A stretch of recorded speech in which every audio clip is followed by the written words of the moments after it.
Civic ভলেন্টিয়ার্সের মৃত্যুকে কেন্দ্র করে তুলকালাম কল্যাণীতে জেএনএম হাসপাতালে। মেডিসিন বিভাগে ভাঙচুর চলে, চিকিৎসায় গাফিলতির অভিযোগ। এক্ষেত্রেও পরিবারের তরফে চিকিৎসায় গাফিলতির অভিযোগ আনা হয়েছে। এক সিভিক ভলেন্টিয়ারের মৃত্যু, কল্যাণী জেএনএম হাসপাতালে তুলকালাম। হাসপাতালের মেডিসিন বিভাগে রীতিমতো ভাঙচুর চলে, সেই ছবি আপনারা দেখছেন।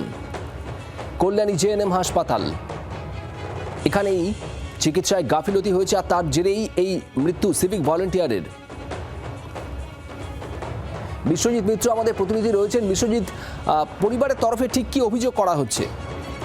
দেখো, সেটা হচ্ছে যে গতকালকে অসুস্থ হওয়ার পরে থেকেই কল্যাণীর জওহরলাল নেহেরু মেমোরিয়াল হাসপাতালে ভর্তি করেন সিভিক ভলেন্টিয়ার।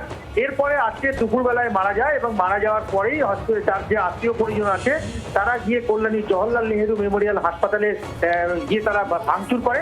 তাদের যেটা অভিযোগ সেটা হচ্ছে যে চিকিৎসার গাফিলতির কারণেই সিভিক ভলেন্টিয়ার তিনি মারা গেছেন এবং রাতেই কিন্তু এরপরে উত্তেজনা ছড়িয়ে পড়ে হসপিটাল চত্বরে এবং এখনো পর্যন্ত আত্মীয় পরিজন যারা তারা হসপিটালে ভিড় করে আছে।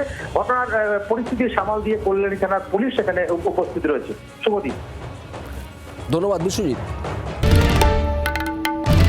বাংলার আওয়াজ, বাঙালির আবেগ, জি 24 ঘন্টা।